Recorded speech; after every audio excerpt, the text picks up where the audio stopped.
కేంద్ర భారతీయ జనతా పార్టీ తరఫున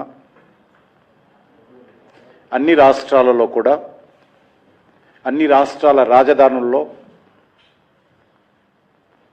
జీ రామ్జీ ఏదైతే కేంద్ర ప్రభుత్వం అనేక సంస్కరణలతో అనేక మార్పులు చేర్పులు చేసి దేశానికి పేద ప్రజలకు వ్యవసాయ రంగానికి మరింత మేలు చేయాలి అనేటువంటి ఒక ఉదాత్తమైనటువంటి లక్ష్యంతో తీసుకొచ్చినటువంటి పథకం గురించి మీ ద్వారా ప్రజలకు తెలియజేయాలని చెప్పి పార్టీ ఆదేశించింది. అందులో భాగంగా తెలంగాణ రాష్ట్ర రాజధాని అయినటువంటి మన హైదరాబాద్ నగరం నుంచి తెలుగు ప్రజలకు వివరించేటువంటి ప్రయత్నం చేస్తున్నాం. ఎందుకంటే ఒక తప్పుడు ప్రచారం, మేమేదో ఈ యొక్క గ్రామీణ ఉపాధి హామీ పథకం తీసుకొస్తే దాన్ని నీరుగార్చేటువంటి ప్రయత్నం చేస్తున్నారు అనేటువంటి ఒక తప్పుడు ప్రచారము ఈరోజు కొన్ని ప్రతిపక్ష పార్టీలు చేస్తూ ఉన్నాయి. కాబట్టి వాళ్ళు చేస్తున్నటువంటి తప్పుడు ప్రచారాన్ని మరి ప్రజలకు తెలిసే విధంగా ప్రయత్నం చేయాలని పార్టీ నిర్ణయించింది. మనకందరికీ తెలుసు, నరేంద్ర మోడీ గారు ప్రధానమంత్రి అయిన తర్వాత అనేక రకాల సంస్కరణలు తీసుకొస్తారు. అనేక పథకాలలో మార్పులు చేస్తూ ఉన్నాం. అనేక నూతన పథకాలు ప్రవేశపెట్టాము.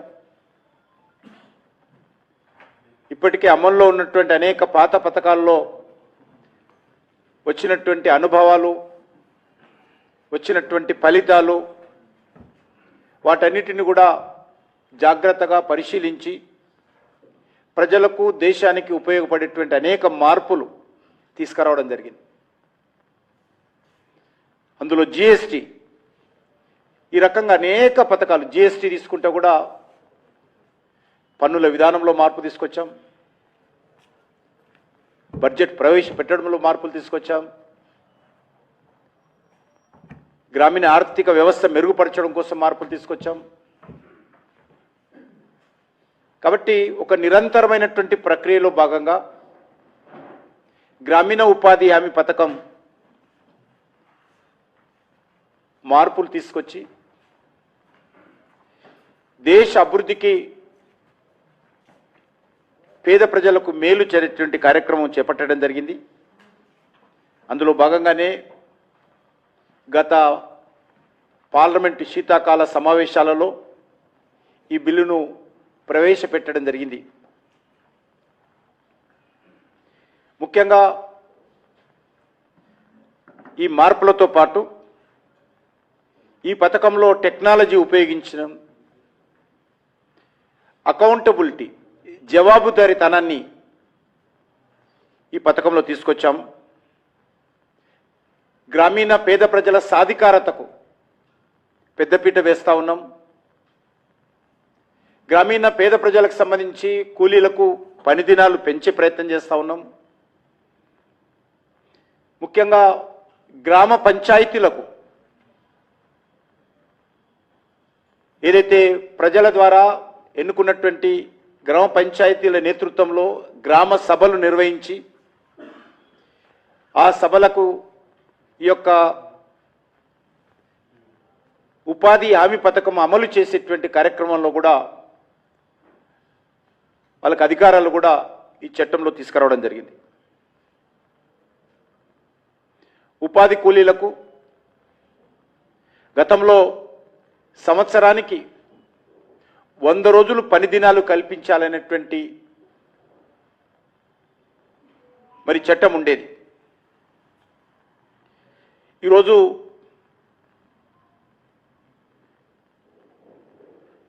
వంద రోజులకు అదనంగా మరొక 25 రోజులు పని దినాలు కల్పించాలనేది ఈ చట్టంలో మార్పు తీసుకురావడం జరిగింది. గతంలో ఈ పథకానికి ఉన్నటువంటి నిధులకు అదనంగా 1,00,000 కోట్లతో ఈ పథకాన్ని అమలు చేయాలని చెప్పి కూడా కేంద్ర ప్రభుత్వం నిర్ణయించింది.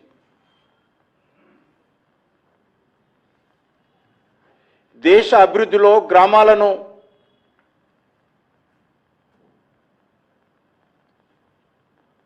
ప్రాథమిక అభివృద్ధి కేంద్రాలుగా చేయాలనేటువంటిది లక్ష్యంగా పెట్టుకున్నాం.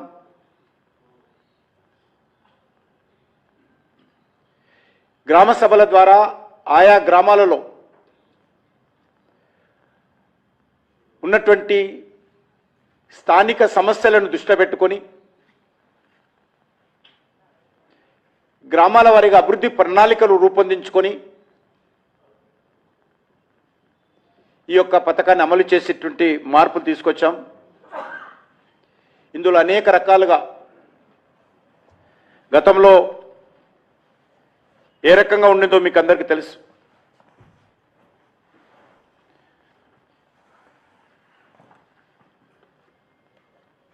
ఒక సంవత్సరము ఒక దగ్గర గుంతలు తీస్తే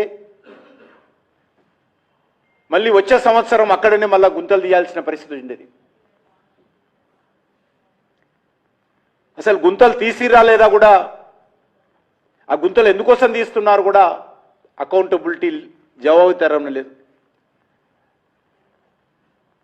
డాటా ఎంట్రీ లేదు.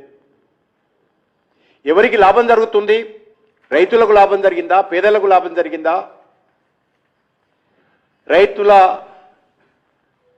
ఉపయోగపడేదా లేక పేదల శ్రమ వృధా అవుతుందా కూడా ఎవరు కూడా ఆడిట్ అనేటువంటిది సరైనటువంటి పద్ధతిలో జవాబుదారంతో ఉండేది కాదు. అందుకే ఈరోజు ఈ యొక్క పథకాన్ని అకౌంటబిలిటీ ఉండే విధంగా నీటి సంరక్షణ, సాగునీటి సౌకర్యాలు, నీటి వనరుల పునరుద్ధరణ, అడవుల సంరక్షణ, రూరల్ రోడ్ డెవలప్మెంటు, గ్రామ పంచాయతీలకు సంబంధించినటువంటి పంచాయతీ భవనాల నిర్మాణము, అంగన్వాడీ కేంద్రాల నిర్మాణము. ఈసారి ఇందులో గ్రామీణ కూలీలకు నైపుణ్య శిక్షణ కూడా పెంచి వాళ్ళకు కూడా ఉపాధి అవకాశాలు మెరుగుపరచడం కోసం కూడా ఈ యొక్క నూతన పథకంలో రామ్జీలో అవకాశం కల్పించడం జరిగింది. ఈ నిధులతో గ్రామీణ ప్రాంతాలలో నైపుణ్య శిక్షణ కూడా పెంచాలనేటువంటిది కూడా ఇందులో యాడ్ చేయడం జరిగింది. ఈరోజు మనకు దేశవ్యాప్తంగా వేర్ హౌజులు కూడా పెంచుకోవాలి. దానికోసం కూడా, ఎందుకంటే ఈరోజు మన దేశము ఎగ్జాంపుల్ తీసుకుంటే ఈరోజు చైనాను మించిపోయి మనం ధాన్యం కొనుగోలులో భారతదేశం నెంబర్ 1గా ఉంది. ఈరోజు పరిస్థితి ఏంటంటే వేర్ హౌస్ షార్టేజ్ ఉంది. బియ్యం పెట్టడం కోసం వేర్ హౌజులు లేకుండా ప్రైవేట్ వేర్ హౌజులు, రైస్ మిల్లల్లో ఈరోజు కేంద్ర ప్రభుత్వము బియ్యాన్ని పెట్టాల్సిన పరిస్థితి వచ్చింది. కాబట్టి చాలా పెద్ద ఎత్తున వేర్ హౌజుల నిర్మాణం కూడా చేయాలని చెప్పి దీంట్లో రూపకల్పన చేయడం జరిగింది. అదేవిధంగా తుఫాను, ప్రకృతి వైపరీత్యాలు వచ్చినప్పుడు కూడా మరి దానికి తట్టుకునేటువంటి ఇన్ఫ్రాస్ట్రక్చర్ వ్యవస్థ కూడా ఈ యొక్క కొత్త పథకం ద్వారా మరి ఏర్పాటు చేయడం జరిగింది. మనకందరికీ తెలుసు, చాలా సంవత్సరాలుగా శరద్ పవార్ గారి నుంచి మొదలు పెడితే చిదంబరం గారి నుంచి కూడా పార్లమెంట్లో నా దగ్గర ఉపన్యాస కాపీలు ఉన్నాయి. వాళ్ళందరూ కూడా దీన్ని వ్యవసాయ రంగంతో అనుసంధానం చేయాలని చెప్పారు. ఈ దేశంలో ఉన్నటువంటి అనేక మంది మేధావులు, విద్యావంతులు, ఎన్జిఓలు కూడా ఈ యొక్క గ్రామీణ ఉపాధి హామీ పథకాన్ని వ్యవసాయ రంగంతో అనుసంధానం చేయాలి. అనేక సంవత్సరాలుగా మా పార్టీ కూడా మేనిఫెస్టోను కూడా మేము పెట్టడం జరిగింది. అందుకే ఈసారి ఈ నూతన చట్టంలో దీన్ని వ్యవసాయ రంగానికి అనుసంధానం చేసే విధంగా రూపకల్పన చేస్తూ ఉన్నాం. ముఖ్యంగా అందులో ప్రధానమైనటువంటి కార్యక్రమం వ్యవసాయ సీజను అంటే విత్తనాలు వేసేటప్పుడు కానీ, కలుపు తీసేటప్పుడు కానీ, పంట కోతలు జరిగేటప్పుడు కానీ ఏదైతే పీక్ సీజన్ ఉందో ఆ సీజన్లో ఈ యొక్క పథకము ద్వారా కూలీల కొరత ఉండకూడదు. ఎందుకంటే అల్టిమేట్గా వ్యవసాయ రంగం మీద మరి కూలీల కొరత ఉన్నట్లయితే రైతుల మీద భారం పడి ఉత్పత్తి తగ్గి నిత్యావసర వస్తువుల ధరలు, తిండి గింజల ధరలు కొరత ఏర్పడకుండా ఉండాలనే ఉద్దేశంతో మరి వాళ్ళకు 120 రోజులు పక్కా కమిట్మెంట్ చేస్తూ అది కూడా మరి అగ్రికల్చర్ పీక్ సమయంలో కాకుండా మామూలు సమయంలోనైతే రైతులకు డబల్ బోనాంజా అంటే వ్యవసాయ పనులప్పుడు లబ్ధి దొరుకుతుంది పనులు, మళ్ళీ ఆ తర్వాత కూడా 120 రోజులు వ్యవసాయ సీజన్ లేనప్పుడు కూడా 120 రోజుల పని దొరకాలనేటువంటి లక్ష్యంతో ఈరోజు కేంద్ర ప్రభుత్వము మరి ఇందులో మార్పులు తీసుకురావడం జరిగిందనే విషయాన్ని ఈ సందర్భంగా మనం వేస్తున్నాను. వ్యవసాయ పనులకు ఏ రకమైనటువంటి ఇబ్బందులు జరగకూడదు.